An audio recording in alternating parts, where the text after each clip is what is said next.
ഇതിന്റെ ബാക്കിൽ കൂടെ നല്ല ഗ്രീസിങ് വെളിയിൽ വരണം, അതുവരെ നമ്മൾ ഗ്രീസ് ഇട്ടുണ്ട്. ഇത് നമ്മുടെ പുതിയ മെഷീനാണ് കേട്ടോ. പുതിയെന്ന് പറഞ്ഞാൽ അത്യാവശ്യം 2 HP പവർ വരുന്നതാണ്. 50 cc മെഷീനാണ്.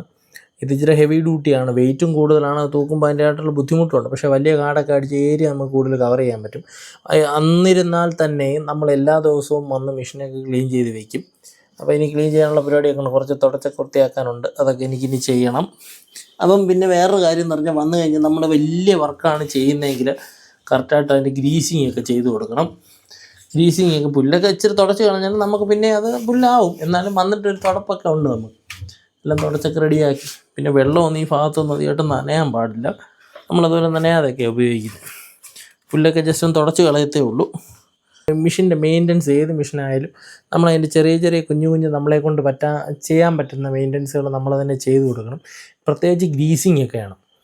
ഈ ഗ്രീസിങ് കറക്റ്റായിട്ട് ചെയ്തില്ലെങ്കിൽ അതിൻ്റെ ഗിയർ ബോക്സ് കംപ്ലയിൻറ്റ് വരും. അത് കഴിഞ്ഞാൽ 10,000 രൂപ നമുക്ക് ചിലവാകും. അതിനേക്കാളും നല്ലത് അതിൻ്റെ ലാസ്റ്റ് ചെയ്യണമെങ്കിൽ ഗ്രീസ് ഇട്ട് കൊടുത്താൽ ഡെയിലി 2 ദിവസം ഒരു 10 മണിക്കൂറൊക്കെ കണ്ടിന്യൂ പണി ചെയ്യുന്നവരാണെങ്കിൽ വൈകിട്ട് വന്നിട്ട് ഗ്രീസ് മാറ്റുന്നത് എന്തുകൊണ്ടും നല്ലതാണ്.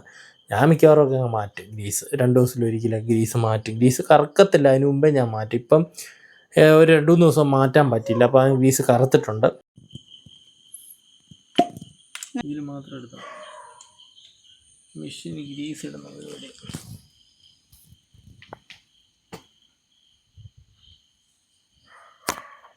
തിന്നാനുള്ള സാധനമൊന്നുമില്ല കേട്ടോ, നല്ല മണമാണ്. ഇത് നെയ്യാന്നവൻ പറയും, നെയ്യല്ല കേട്ടോ, ഗ്രീസ്.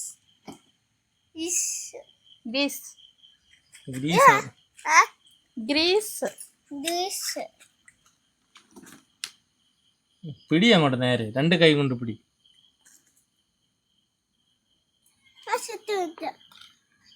നിന്നെ കൊണ്ട് പറ്റൂല.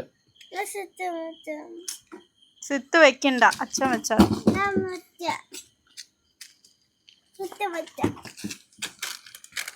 അപ്പോൾ നമ്മൾ വല്ലപ്പോഴും ഒക്കെ ഗ്രീസിങ് ചെയ്ത് കൊടുക്കണം. മെഷീൻ്റെ അവിടെയൊക്കെ ഗ്രീസിങ് ചെയ്ത് കൊടുത്തില്ലെങ്കിൽ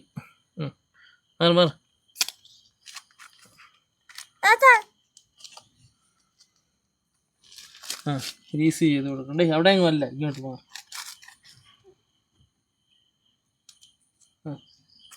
ഇപ്പൊ ഗ്രീസ് ഇവിടെ പുറകെ കൂടെ ചാടാൻ ചാൻസ് ഉണ്ട്. പറ്റില്ല.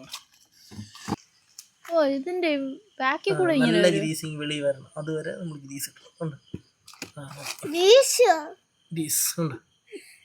പഴയ ഗ്രീസ് പുറത്തു വരും,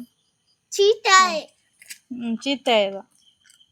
മഴ കഴിഞ്ഞതിന് ശേഷം കണ്ടിന്യൂസ് വർക്കുണ്ട്. ഇപ്പം ചെയ്യാൻ പറ്റാത്ത പോലെ വർക്ക് കയറി വന്നിട്ടുണ്ട്. അപ്പോൾ എന്തായാലും നമ്മൾ ഈ 2 മെഷീനും 2-3 മെഷീനുണ്ട്, ഇതിട്ടാണ് ഓടിക്കുന്നത്. നമ്മൾ 3 പേരൊക്കെ പണിക്ക് പോകുന്നുണ്ട് ഇപ്പം. അപ്പം ഈ ഒരു ഏരിയയിൽ എല്ലാവരും വിളിക്കുന്നുണ്ട്, ഒരുപാട് പേര് വിളിക്കുന്നുണ്ട്. എന്നാലും ഒരു സാവകാശം കിട്ടിയാലേ നമുക്ക് ചെയ്യാൻ പറ്റുള്ളൂ. ആദ്യമൊക്കെ വിളിച്ചവർക്ക് വേണ്ടേ നമുക്ക് ചെയ്ത് കൊടുക്കാനായിട്ട്. പിന്നെ അർജൻറ്റായിട്ടുള്ള വർക്കുകളൊക്കെ ആണെങ്കിൽ ഈ സർവേ അങ്ങനെയുള്ള സംഭവങ്ങളൊക്കെ ആണെങ്കിൽ അത്യാവശ്യം പറഞ്ഞു കഴിഞ്ഞാൽ നമ്മൾ ചെയ്ത് കൊടുക്കും. ദൂരോട്ടൊക്കെ പോകുമ്പോൾ നമുക്ക് 3 മെഷീൻ കൊണ്ടുപോയേ പറ്റത്തുള്ളൂ. കാരണം എന്തെങ്കിലും ഒരു മെഷീന് ചെറിയ ചടങ്ങ് കാണിച്ചു കഴിഞ്ഞാൽ നമുക്ക് ബുദ്ധിമുട്ടാകും. അതുകൊണ്ട് ഇപ്പോൾ ഒരു മെഷീനോട് സ്പെയറായിട്ടാണ് നമ്മൾ പോകുന്നത്.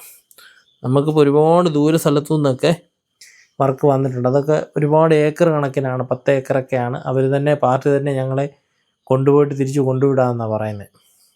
അപ്പോൾ അങ്ങനെ ഉണ്ടെങ്കിൽ ഞങ്ങൾ പോകും, കുഴപ്പമില്ല. അത്യാവശ്യം റേറ്റും ഉണ്ടെങ്കിൽ നമ്മൾ പോകും. അവർക്കൊക്കെ അവിടെ പിന്നിപ്പോൾ അടുത്ത വർക്ക് വരുന്നത് ചെങ്കോട്ടയാണ്. ചെങ്കോട്ടയ്ക്ക് വിളിച്ചിട്ടുണ്ട്. ഏകദേശം കൊല്ലം ജില്ല കഴിഞ്ഞ് ചെങ്കോട്ട തമിഴ്നാടാണ്. അവിടെ ഏകദേശം 10 ഏക്കറോളം തെങ്ങും തോപ്പാണ്. അത് അടിക്കാൻ ഞാൻ ആദ്യം പറ്റത്തില്ല എന്ന് പറഞ്ഞു. അപ്പോൾ അവർ സംഭവം പറഞ്ഞ് ഞങ്ങളെ ഇവിടുന്ന് കൊണ്ടുപോയിട്ട് തിരിച്ച് കൊണ്ടുവിടാം, അവിടെ 2 ദിവസം സ്റ്റേ ചെയ്യേണ്ടി വന്നാൽ അതിനുള്ള സൗകര്യം ചെയ്തു തരാമെന്ന് പറഞ്ഞു. കണ്ടിന്യൂ ഒന്നും ഈ വർക്ക് ചെയ്യാൻ പറ്റത്തില്ല, അതാണ് വേറൊരു കേസ്. നമുക്ക് ദേഹത്ത് വേദന അങ്ങനെയുള്ള പ്രശ്നങ്ങളൊക്കെ ഒരുപാടുണ്ട്, കഴുത്തിനൊക്കെ നല്ല വേദനയാണ്, അങ്ങനെയുള്ള പ്രശ്നങ്ങളൊക്കെ ഒരുപാടുണ്ട്. എന്നാലും നമുക്ക് ജോലി ചെയ്തില്ലേ ജീവിക്കാൻ പറ്റില്ല, അതുകൊണ്ട് ചെയ്യുന്നതേ ഉള്ളൂ. വരുന്നവരാരും അങ്ങനെ പെട്ടെന്ന് ഈ ഫീൽഡിൽ അങ്ങനെ നിൽക്കുകയില്ല, കുറച്ച് പേരൊക്കെ നിൽക്കുകയുള്ളൂ.